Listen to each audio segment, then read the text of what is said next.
2007 and 2009. Yesterday was very much the Rebel Counties Day. Oh yes, Cork are the new All-Ireland football champions. And here they are raising the Sam Maguire. You can see it there, breaks any Kerry man or Tyrone man. Harte, and a Dublin man. And Dublin man. We should have beaten them, you know. Yes, I was at that game actually. I think we have Conor Counihan on the phone. Are you there, Conor? Is Conor Counihan there, Cork manager? Hello. Hello, Conor. Co-Hortigus, congratulations to you. You must be delighted. Yeah, absolutely. Look, it's been a great day for the lads, and you know, I trust they'll enjoy it now for a few days. You burst out onto the field there for the first 2 minutes. I thought you were going to do serious damage. Down came back and got back into it, but you seriously got a hold of them there in the second half.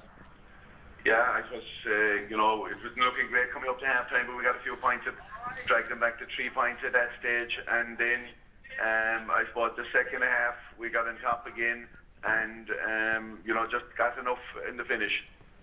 One thing I noticed about yesterday's game, Conor, was the scoring. I thought there were some fantastic scores from Down and from Cork. Yeah, I suppose, particularly given the conditions and that, you know, there were some great scores, as you said, and you know, some excellent free-taking from, particularly from our own taker Daniel Goulding. Yeah, he had a fantastic game altogether. Pity about the Cork Miners, but Micheál Harte is across the way here. He's actually he's a small bit happier. The man who brought Tyrone to 3 All-Irelands, 3 Ulster titles, and 1 National League. Yeah, well, first I'd like to say congratulations to Conor as well and all in the Cork camp. Nobody can say you didn't deserve it. You've been fighting hard for the last number of years, and it's your persistence has paid off, and I'm delighted for you. OK, I'm an Ulster man, and I wouldn't have minded to see Down winning either. But congratulations and well done, Conor. Very much appreciate that, Mickey.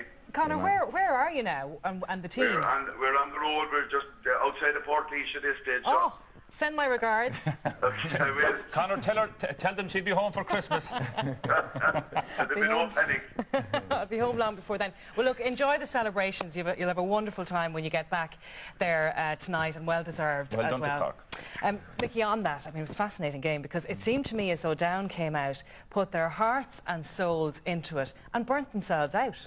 Well, you might say that. I suppose it was important. We always suggested that Cork needed to start well, because coming into this final Down with a confident side, they had done better in the quarter-final and semi-final accordingly. And Cork, I suppose, having been in, this is their 3rd final in 4 years, and the doubts were there. So they needed to dispel those doubts as early as possible. And they almost did, because they opened in whirlwind fashion. Probably should have been 1-2 till nothing up in a few minutes.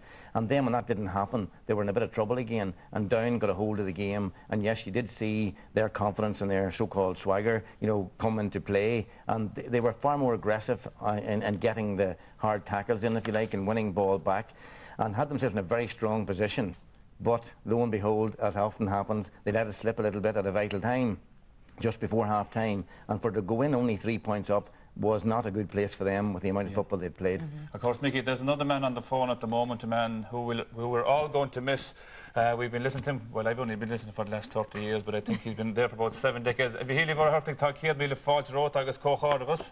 Gur míle maithagad a gáthígus go nairi leat. Gur maithagad. Very emotional yesterday, Micheál, doing your last All-Ireland. I was hoping it would be a draw, so we'd be able to listen to you again. Well, I wouldn't say that it was emotional. It was like every All-Ireland final since I first saw one in 1948. It was a great occasion. And any game that ends with only 1 point between the winners and the losers, it's a great game to be at, a great occasion. Listening to Conor Counihan there now, what entered my mind was, people in sport often say, you get out of it what you put into it. But there are lots of disappointments on the way. This Cork team, if I could put it in a different way, they have suffered a lot. They played 6 All-Ireland semi-finals. Up to yesterday, they played in 2 recent finals. Nothing to show by way of medals or trophies. But they kept at it. They had to come from behind to beat Dublin, a good Dublin team. There were 5 down at one stage yesterday. They had put in a lot over the last year and the years before that. They got what they deserved, an All-Ireland title. I think my heart and a lot of hearts all around the country went out to Benny Coulter yesterday, a man who served Benny Coulter, yes indeed, but there were people on the Cork team that are longer on the road. Graham Canty, Nicholas Murphy, Derek Caplan and those. It was great to see them coming on and playing a vital part at different stages. And I watched them train last Tuesday, and you know, I was very much taken about the absolute dedication they had. You could see in them even then, they only wanted one thing, to settle the wrongs, not the wrongs, but the wrongs by losing sort of over the past few years. They did that in style.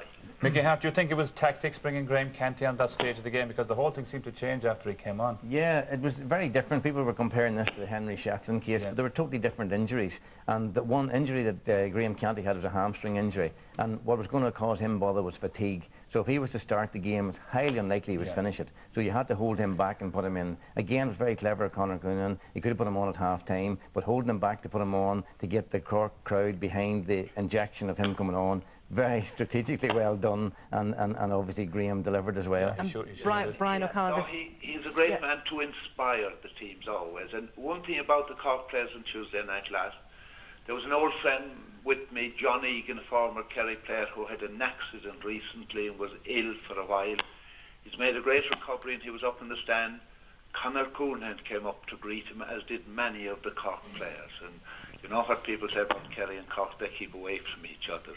They don't always do that. Well, Micheál Muircheartaigh, Gurmil Mahagut, and I hope to see you. I hope to see you at Varach Nuxrianan on the top of Mount Brandon very soon. La Counihan Day. Lovely to hear from Micheál today, and no doubt he's taken